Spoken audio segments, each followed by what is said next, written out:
everyone, welcome back to my channel. Today I am going to do a very exciting book tag. I feel like I don't talk about books enough on this channel even though I love reading. So I thought this is the perfect time to do this book tag because it's November, it's almost winter. So I'm going to be doing the wine book tag. Yes, so exciting, wine and books, both of them, love it. So I'm gonna link the channel down below, which originally came up with the tag. I'm also gonna link down Katie's channel where I actually first saw this tag.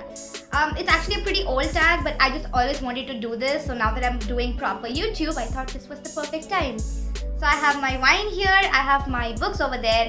Let's get into the video.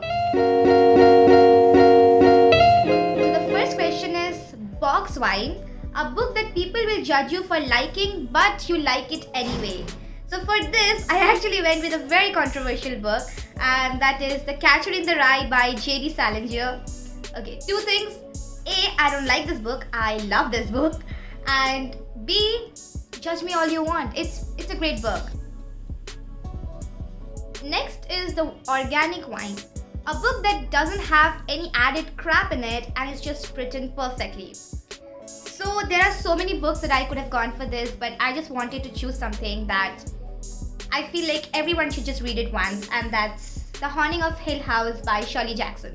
This is like probably my favorite horror book of all time. It's fantastic. It's a short book, so you can see that there is no point or there is no way it could have been dragged. It's very psychological horror, so people who don't want something like, like body horror or gore horror, if that's not your thing and you just want to have like sort of that creepy, chilly feeling, especially now that it's winter, this is a perfect book to pick up. But definitely check this book out because it is fantastic. Shirley Jackson is an amazing author. The next one is Glue Wine, a really spicy wintry read. Now I haven't read a lot of spicy reads, but if you're looking for something that's wintry, I would say I'm thinking of Ending Things by Ian Reid. What a fantastic book. Although I really did not like the Netflix movie. I found it extremely slow. I mean, I know that's what the vibe is, but the book is fantastic. So it has a very wintry feel to it. This couple is going through this isolated road and it's cold. And it's really creepy, so it fits the wintry part of the tag. So I tried to think a lot and I couldn't come up with an answer. I'm so sorry, but there is not enough wintry spicy books that I have read. Maybe one of those Vampire Academy books must have taken place during the winter and there's a lot of like romance going on in it, so maybe one of those books.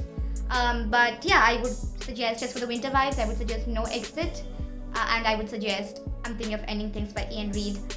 Really good books, so you can check that out. The next one is Savignon Blanc. I probably have butchered the name, I'm sorry. A really sharp and aggressive read that you couldn't put down. For this, I'm going to go with No Sanctuary by Richard Lehman. Oh my god, it's such a wild ride, that book. It follows three different storylines. They sort of merge at the end, of course. But I'm just going to give you just one line description of one of the storylines because that is what like hooked me first.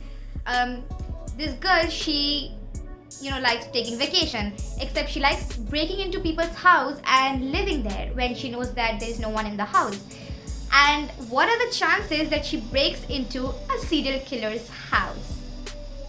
Yes, it's a wild ride. It's very action filled. There's a lot of graphic gore scenes, so yeah, if you are into all of that stuff, then this is a perfect book. The next one is Pinot Noir, a book you didn't expect much from but ended up blowing you away. And for this one, I went ahead with Behind Her Eyes by Sarah Penborough. Oh my god, this book probably has the best twist that I have read.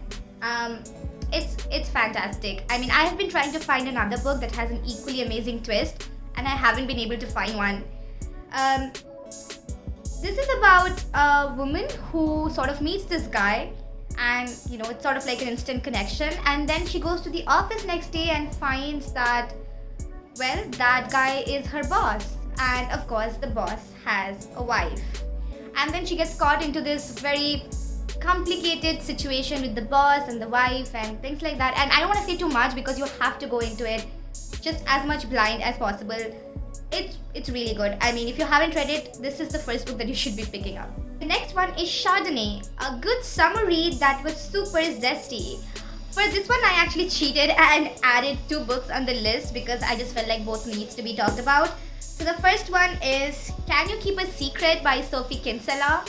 I love this book so much. Oh my god, it's super fun. Like all of Sophie Kinsella's book, honestly, I could put like as an answer for this particular question because they're just super fun, super zesty, and it's just such a feel-good time. And this book is about this girl who is going on a flight, and then the flight just gets caught up in this air turbulence, and then she ends up telling all her secrets, even the embarrassing ones, to the person next to her seat, right? And then she goes to the office next day. I feel like this is like a deja vu. I keep talking about office and bosses. Yeah, so she goes to the office next day and realizes that this person whom she has told all her secrets to just on a flight is her new boss. Come on, I mean, that's a very amazing premise, isn't it? The second book that I'm going to choose for this tag is Who's That Girl by Alexandra Potter. This is again a very great feel-good book. This is where this woman, I think she's in her 30s or something, she somehow goes back in time and meets her younger self. And yeah, like she tries to do a lot of things different, and you just have to read to find out what exactly happens. Again, great book. Next up is Rosé, a book that has a little bit of everything in it. This was actually a very tough question because I couldn't find a book that has sort of everything in it. So I went ahead with one of the strangest books that I've ever read, and that is Kafka on the Shore by Haruki Murakami. And if you have read the book, you know what I'm talking about. It's very hard to give even a description of the book. It's a very strange book, but it's so beautifully written. It just has everything. It has magical realism. It has, I want to say romance, a little bit, like a hint of it. It has just adventure. It has, it deals with dark themes, and just has a bit of everything, but just overall a very strange yet very beautiful book. So the next one is Shiraz, a full-bodied book that is dark and juicy. Okay, so I have read a lot of dark books, but I'm trying to think something that everyone can sort of read and enjoy, and that isn't like downright dark and disturbing. So for this one, I'm gonna go with Little Monsters by Cara Thomas. I feel like if you're trying to get into something that's dark, but you don't want to go like full-blown disturbing and creepy and horror, then this is a perfect place to start. Like Cara Thomas just writes books that deals with teenage characters, but they also have the adult dark themes. So it's a great book. Another book that I want to recommend, which is a collection of short stories actually, is Slasher Girls and Monster Boys.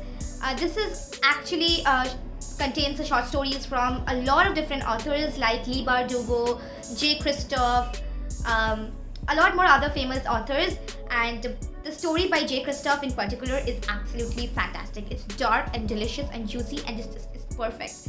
So just for that particular story alone, I just recommend this entire collection. But no, overall the short story collection is actually very well. The ninth question is Merlot, a smooth, easy read with a soft finish. For this one, I went ahead with The Beginning of Everything by Robin Schneider. This is again another very feel-good, just easy read. It's just really nice book. It's about this guy called Ezra, and he's basically trying to deal with a lot of tragedy. Also, while falling in love with a new girl, Cassidy. It's really nice. It's a feel-good book. So, okay, we're almost at the end of the tag. So the last question is Champagne, your favorite book. Actually, this was the most difficult question on this entire tag, because it's very difficult to say what's your favorite book, right?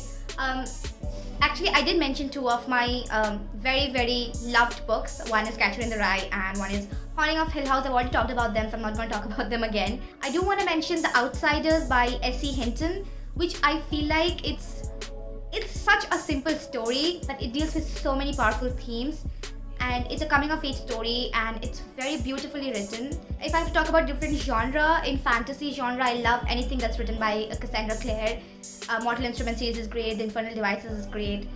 If I have to talk about horror, I've already mentioned The Haunting of Hill House, but other than that, if there is other books that I really enjoyed, is A Head Full of Ghosts by Paul Tremblay. Is a fantastic book. It's horror, but it's definitely a very good place to start if you're looking to read horror, but not horror that's right on your face. So that's a great place to start, and I love that book so much. Those are all the favorite books that I have read. I can't really pinpoint on one. Gillian Flynn, again, amazing author that you can, like, I love all her books. I think she does a fantastic job. So my wine is done and the tag is done. I hope you all enjoyed that video. If you did, please don't forget to subscribe because that really helps my channel. If you like this video, please give it a thumbs up, comment, share with your friends, and let me know what other book tags or any other tag, any other videos that you want to see. And I'll see you soon. Bye.